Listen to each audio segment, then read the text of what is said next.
And welcome back to studio. We're delighted to have Hugh Wallace, architect extraordinaire and a celebrity architect. Thank you for coming, and you're very welcome. I'm delighted to be here. I think it's a great cause, and I think the organisation, the effort you put in is just huge. The team have been flat out.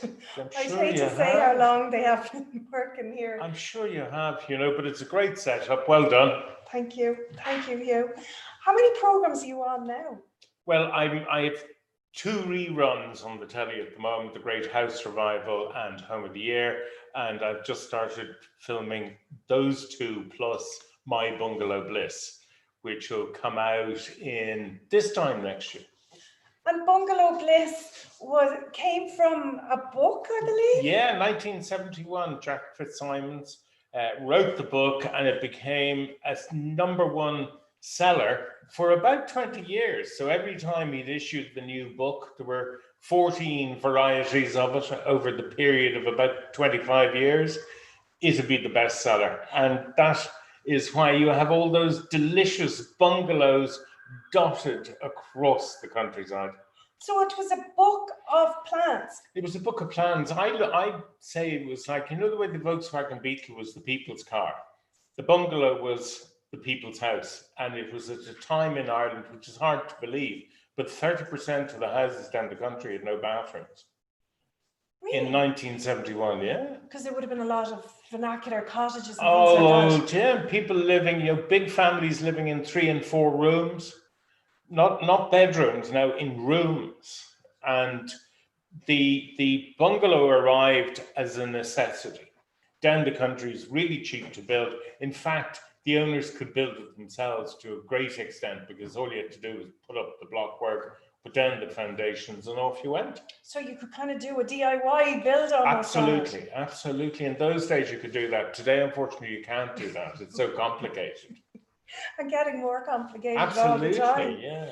And tell me, doing these up, how's that working out? Oh, I think it's amazing, because as they're lovely, big, single-story buildings, they're usually about 1,200 square feet, which is more than adequate to have a 2 or 3 bedroom house, or a 2-bedroom house with an office in the days we now live in.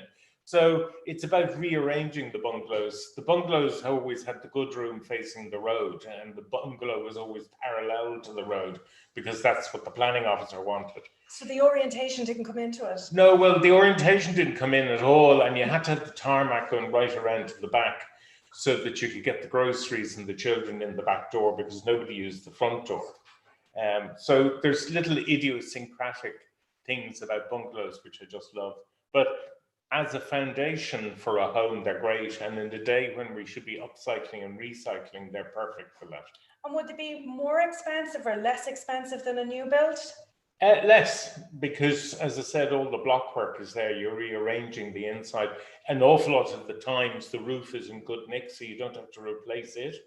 And it's about rearranging the internal layout of the bungalow, so that you're getting sunlight and you're getting privacy, and maybe take the drive away from the back of the house. Brilliant.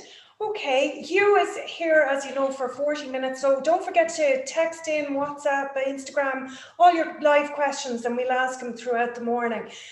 You're talking about a time, Hugh, when in the 70s maybe, and you graduated college. What was your first job? 1980. Oh, I went straight into business. Into your own business? Yeah, I went straight into my own business, believe it or believe it not. And I started doing a hotel in Wexford, in Rosslare. And that was my first job. And in the 80s, there was no work for architects. It was a difficult time. And you decided to start your own business? But there was nowhere, you couldn't work anywhere.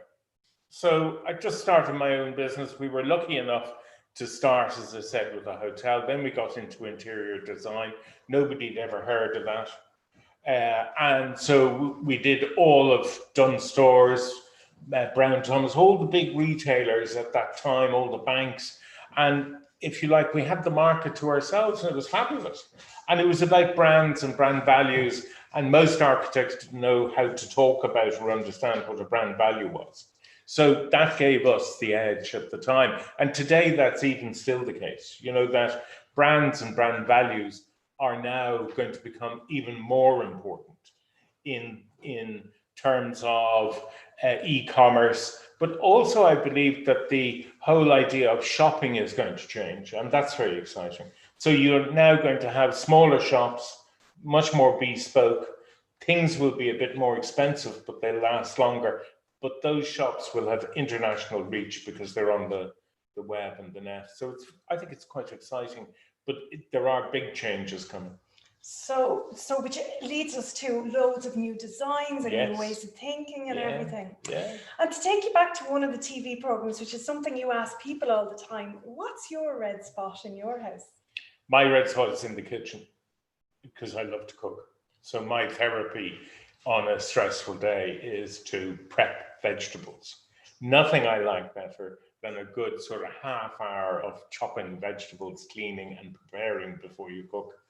And I find that very therapeutic, which is a bit odd. What would you cook with them? What's your favorite dish? What's your signature dish? A roast.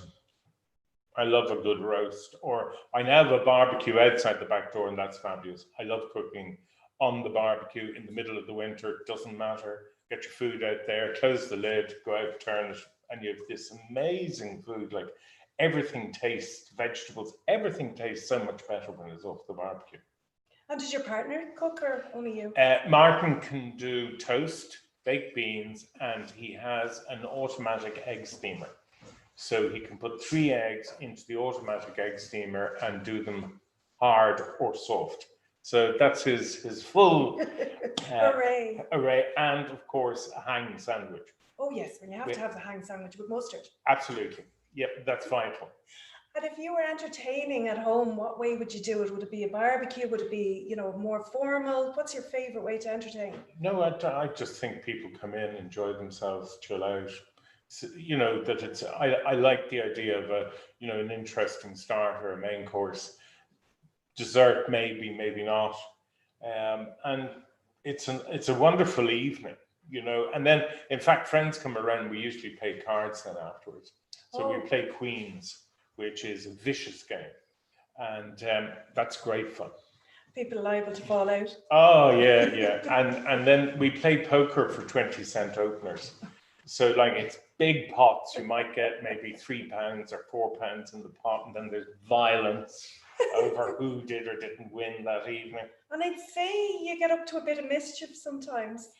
Not really me. Yes, you, in all innocence. So on the show, I often wonder, do you get up to a little bit of it, where maybe you just kind of plant a few little seeds? Yeah, I think it's great. And my fellow judges they're very serious. So that's quite funny. They're quite serious. So it's great to sort of rise them and get them sort of excited, and particularly with Peter, he's great fun, amazing architect, really, really good. But it's a lovely show, and genuinely, we don't know what the house looks like. When we open that door, we have never been in. We don't meet the owners, nothing. So our reactions are, they're the actual reactions when you walk into the house. And do you imagine the owners? Do you kind of create these personas in your head? Yeah. Some of them, we decided that they were werewolves in one of the houses because the house was so bizarre. And it looked as if somebody had got a crow's foot and sort of stuck it in the wall of the plaster. So, and people have intriguing homes and they're just so batty. And I love them. I love that creativity and that personality and uniqueness. And that's great. And the personas that you give the people, are they right in your head? When you actually get to meet them? Not at all. Sure, I don't see them. So the first time I see them is on television. Never. No, except for the finalists. Right. But everyone else, I see the owners for the first time with the viewing audience when it's on the telly. And that's hilarious, because you're going, God, I thought they were young, or oh my God, they're old. It's quite funny, or so you can get it completely wrong. Out of all of the houses that you've been in, which has been the one that stood out most in your mind? I think there's so many. I couldn't really put my finger in any particular one. The ones that I think are amazing are the smaller houses, where somebody has used really dramatic colors, like Payne's Grey, really dark colors in small spaces, but the space doesn't feel small. And it's graphics, people who are in graphic design, they can do extraordinary things with color, and it's the innovation that amazes me. And the one thing that I get disappointed in is people take Pinterest literally and sort of buy all the bits, screw it on the wall, but don't understand where the essence or the idea or the creativity came from, and are sort of have it on the wall. And you can tell that. You can actually tell when you go into a house that somebody doesn't understand what they actually have put on the wall. And speaking of creativity and innovation, where do you get your inspiration from? I think from looking, like when I go abroad, I look up. I think so many people don't look up, and the architecture above the ground floor is extraordinary. In Dublin, it's extraordinary, or Cork, or anywhere. But if you go to the big cities of London or Rome, when you look up and see those buildings, they're extraordinary. And I also think that, chaos is very important to us. And unfortunately, in terms of design and architecture, we're becoming exceptionally boring. And people love chaos, and they love a rummage, and they love, tactility and confusion, because your eye, darts around and your brain is engaging. Whereas an awful lot of the streets today are boring to walk along. And by being boring and not engaging, in fact, you don't want to walk on them. You don't feel safe. And that's a big problem in our modern cities and towns. In places like Tallaght and out in suburbia, there is no sense of a heart. In Dublin, you have these villages, Clontarf or wherever it was around, and they're the bits that still create the heart of these communities. And you're saying agreed on a house that's going to be in the city, isn't it? Right, plonk in the middle of the city. Walking condition? Great, a fire damaged house, so lots of work to do. I'll get Martin in the overalls. And what's Martin's capabilities like in the... It's in the same as cooking. Okay. Right. We've got the same level as cooking, so yeah. So. And will you be hands-on, Hugh? Well, I want to be. I think that I've done enough in the Great House restoration and seen what other people can do. So I think I need to put my foot where my mouth is, or whatever the saying is, and get on with it. I'm looking forward to rolling up my sleeves. I think that it's right in the middle of the heart of Dublin, and it's great. And the neighbours are great already, and they've been out and chatting and all excited, And it's a period property, is it? Well, I wouldn't say it's not in period. All right. There's 4 walls and a roof, and unfortunately, somebody sort of fairly fiddled with it in the past. So there really is just a frame to it. Yeah, which is exciting. That's the exciting thing about that. And will you try and restore some of the old? There's nothing left to restore. There's nothing left to restore. So have you an idea of the way you want it to be? Yeah. I've got to do open plan. It's got an amazing little west-facing garden. So, and it's private, so I can run around in my nip, and nobody will be able to see me. That's a rarity in Dublin City, isn't it? It's a bit of a frightening thought, actually. And what would be the dream job? If a client was to ring you up in the morning and say, I have this job, what would really ignite? I know you're very passionate anyway, but what would ignite another level of passion? Would it be a brand new build? Would it be? I think it's a combination of a restoration and a new build. And I just love that. I love the contradiction, the ability to design a really modern building up against a 17th or 18th century house. And we're doing that at the moment. We're actually putting basically a hay barn beside a 1770s estate house. Wow. Yeah. That sounds amazing. Yeah, and I just love that. you know, that combination, and it's sort of the rehabilitation of the house, of the old house, so that it relives again and is the pieces and the history of it is maintained and restored, but yet you have a fabulous big family home. And do you have a pet peeve, sorry, about, you know, we walk into houses and maybe they have the same extension attached on the back, or is there something that bothers you? Yeah, the neo-Georgian, neo-Victorian, badly proportioned. Not if it's proportioned correctly, I have absolutely no problem. And people run around the place saying, "Oh, I'm doing a new Georgian house," but in fact, there is no Georgian house. It's quite funny because they're actually building a sort of a mockish Victorian house, not Georgian, and they're getting the proportion wrong. And I really hate that.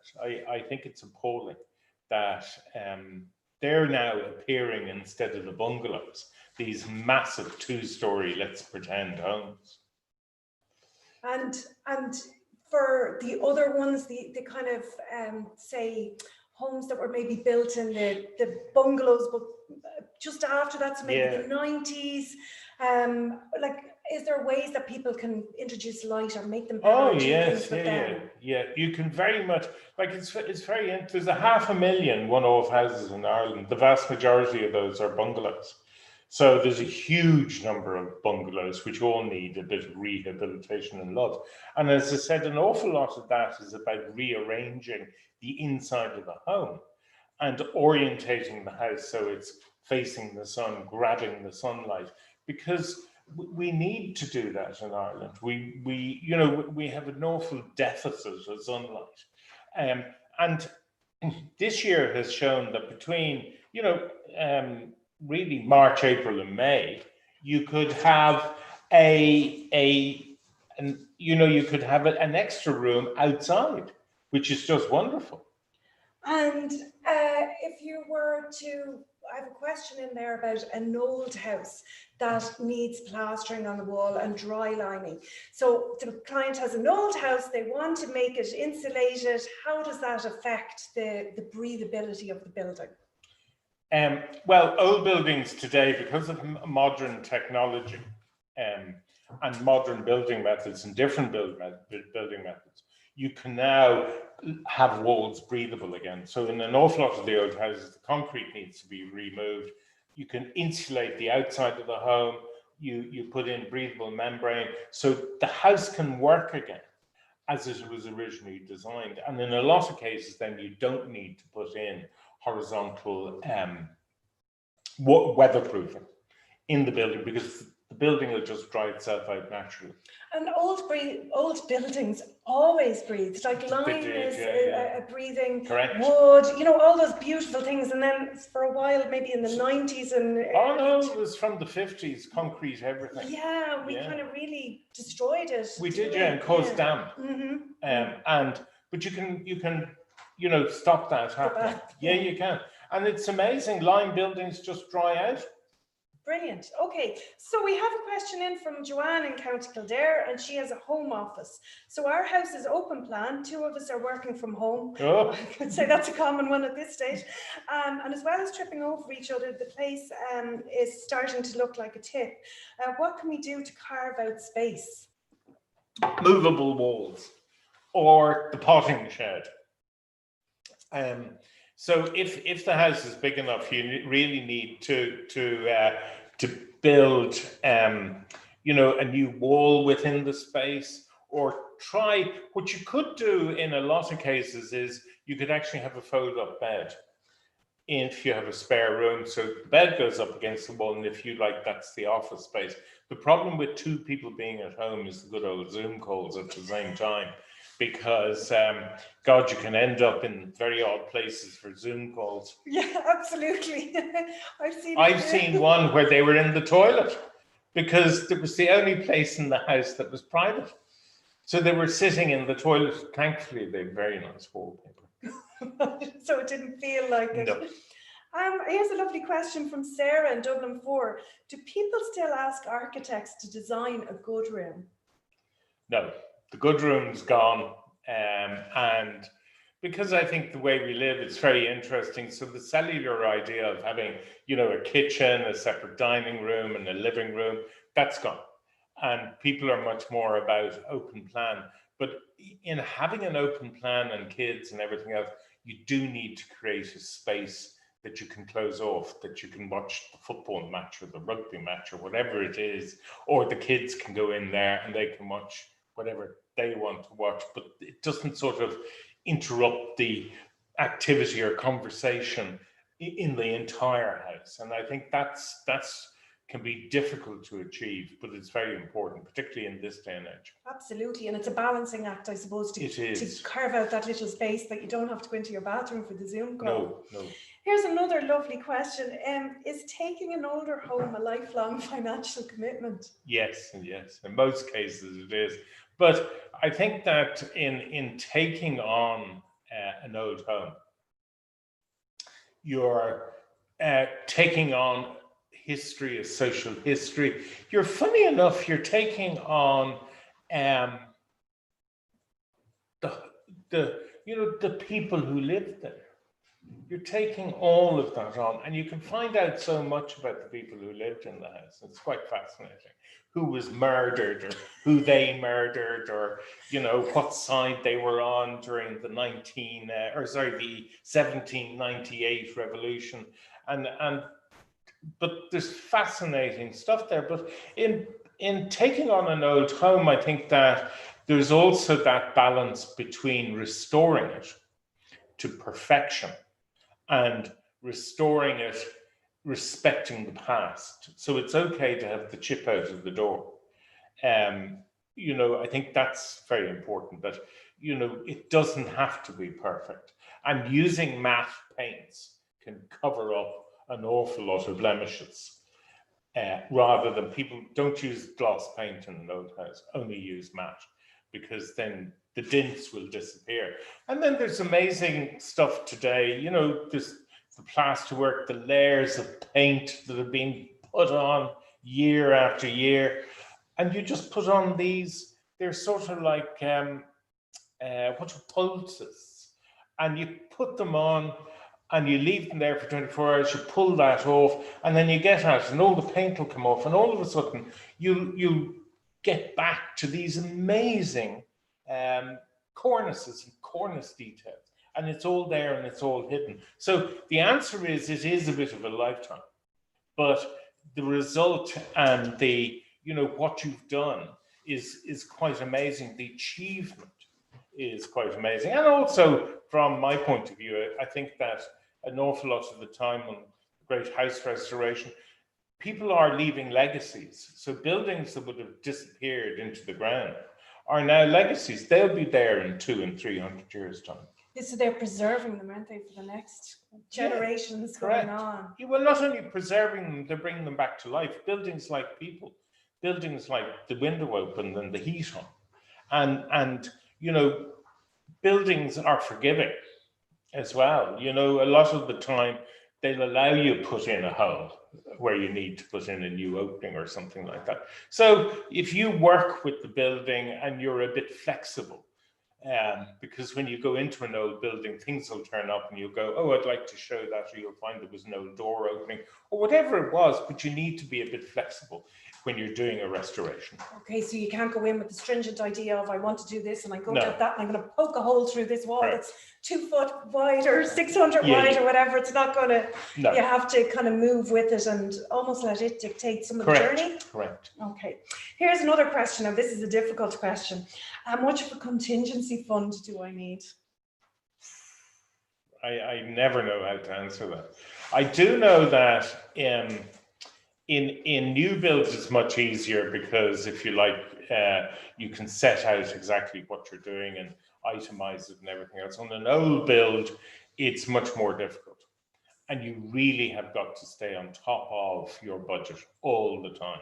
And that may mean, because buildings throw up odd difficulties on the way, that what will actually happen is that you need to be flexible again. It may be that, unfortunately, you can't do something that you'll have to put that off for another day, that maybe you set up the bathroom, you put in all your plumbing in terms of your pipes and your drainage, but in fact you can't finish off the bathroom because that's a big ticket item.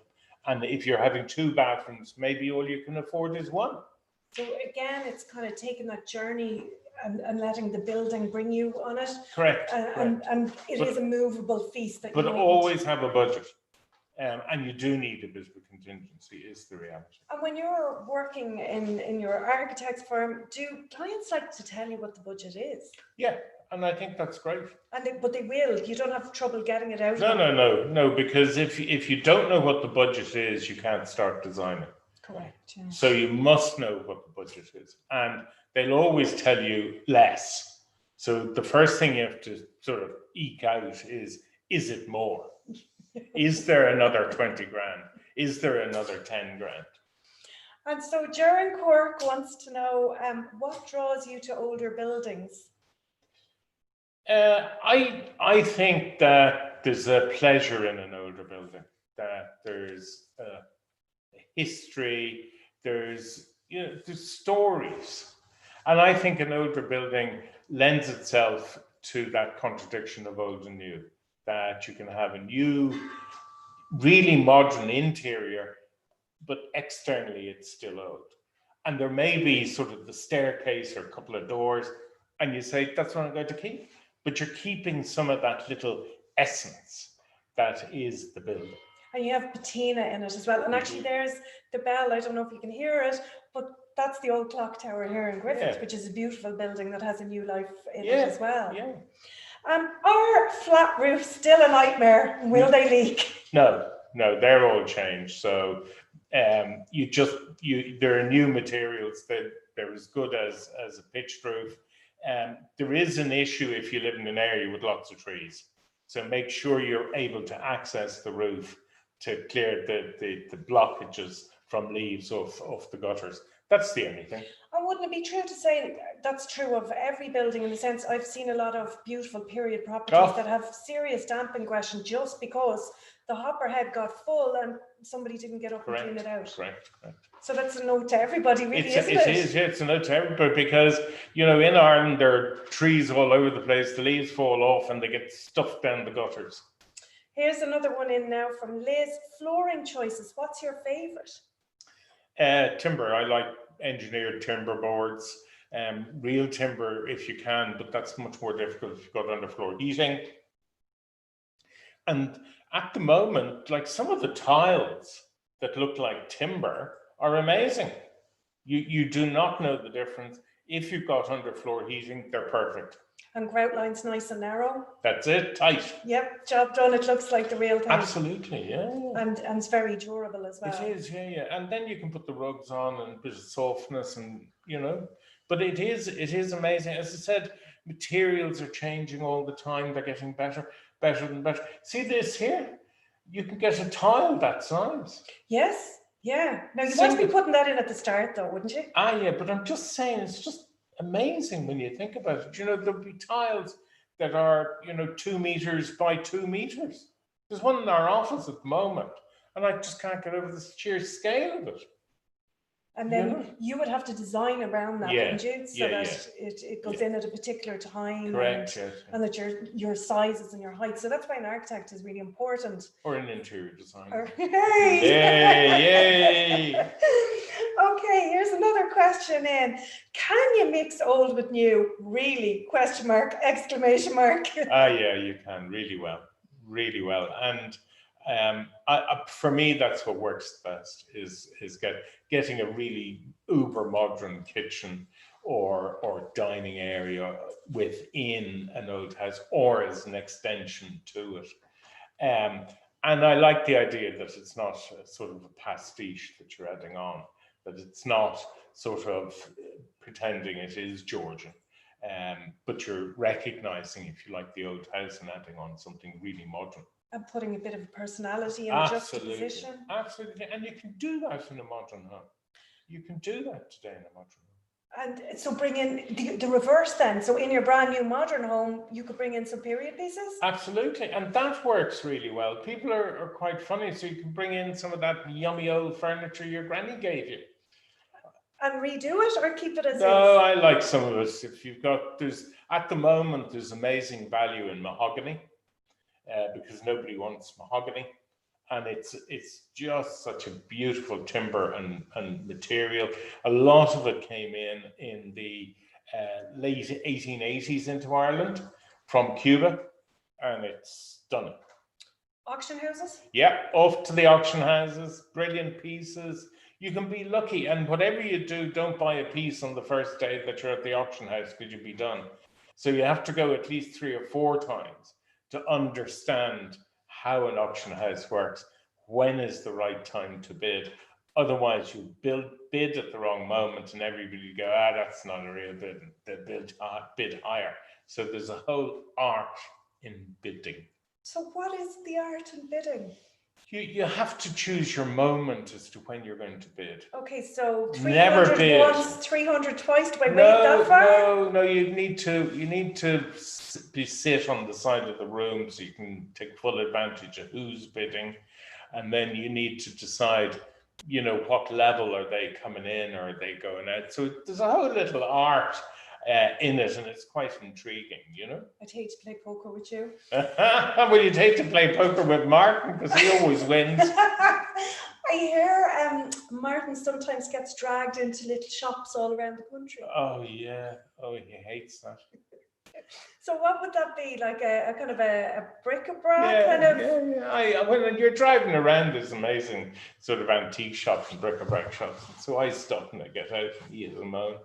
And I'm sure the owner's delighted. Oh, they're delighted, and it's amazing some of the things that you can collect in places. Lovely. I've got 2 fabulous lithographs of just stunning scenes in one shop, and it's funny what takes your fancy. And people always ask me who's the artist, and I go, I haven't a clue. I just like it. And I heard that you put a bid. You told one of the girls to put a bid on our online auction. Yes, and I think that's great. Like some of the pieces and some of the artists are amazing. There's amazing pieces and works of art for sale at great price, really. And get on there and enjoy it. What I actually do is I have a relationship with one of the galleries, so we'd have pieces, and you sort of go, well, I've looked at that now for 4 years. And I bring it back and I swap it. So you resell it back to the gallery? Well, not resell it, but just do a swapsy. Yeah, do a swapsy and get something else. And change it. That's very clever, isn't it? Yeah. And have you a particular piece in your house that you love, maybe art or an object, or is there something? I have an amazing dancer who's beautiful little bronze, which I bought very many years ago. And it was 2 pieces, but I only had enough money for 1, so I was only able to buy the male, and I didn't buy the female, and I've always regretted that. She might come up yet in one of these auctions. I'll have to keep an eye out. But it was, and then sometimes I buy pieces I don't have enough money, but you do a deal with the gallery and you pay them 200 quid a month. And you might get the piece by Christmas. But there's a certain achievement to that as well, isn't there? Yeah. Rather than the instant gratification. And you also, I think when you get something like that, you feel like you've, earned it. Yeah. But it's great, and galleries are great like that. They'll go in and so don't be afraid about going in and if you want to buy a piece and it's too expensive, say, you'll buy it on the hook. That's really good advice, actually. And talking about art and gallery, colour, you're not afraid of colour. No, look, here we are in the pink. I decided to be doing lovely blue and pink. So I'm very matching today. But always you love colour.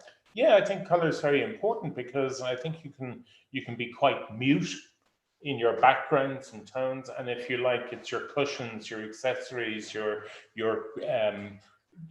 rugs and things like that can add your color. And then one day you'll walk in and go, God, I hate that color. But all of a sudden you can take all the cushions out. And change it. Yeah. Yeah, or if it's paint the wall. If it's very trendy or whatever, Yeah. you just redo it and give the whole place a new look. Yeah, it was like Pasha Green was in last year. But now if you see Pasha Green, you're nearly going, oh my God. You want to change. Yeah. Brilliant. And tell me, if we were talking there about auctions, I go to quite a few as well. I mean, some of the pieces you pick up for nothing, like you wouldn't get them in the DIY self-assembly high street as inexpensively as you would in the auctions. No, there's just amazing stuff. But as I said, there's an art to an auction. You have to go, enjoy yourself, not be in a rush, and you'll buy amazing pieces. You know, there's just super, super stuff. And particularly if you go down the country. If you're willing to travel, go down the country, go down to Cork, go down to the Midlands, and there's great auctions. And of course, all of those auctions are online now as well, so it leaves it open. Yeah, but I like to go. Yeah. You don't know who you're bidding against. You don't get that kind of vibe. You need the vibe. Yeah, I made the mistake one day of leaving 3 absentee bids on 3 pieces of sideboard that I wanted, and I won all 3. So there was a lot of explaining to do to my other half when 3 sideboards arrived. Very good, you did well. I know. Well, I wanted one and I wasn't sure. So we have the winner now to announce of our Sona's bathroom competition. So some lucky person is going to win a bathroom that's worth €5,000. And Hugh, over to you. It's Dara O'Donnell, and I'm looking forward to helping them choose the Sona's bathroom of their dreams. So looking forward to meeting you soon. And on that note, we will say thank you so much. I can't begin to tell our audience how much of a help, support, mentor. Hugh has just been amazing. He has gone way, way, way, way above and beyond anything we could have ever asked for. He's been 1 in a million. And thank you so much for coming into studio today, Hugh. Thank you very much for having me on. Really enjoyed it. Have a great 2 days. And please make sure you tune in, ask lots of questions, and enjoy yourself.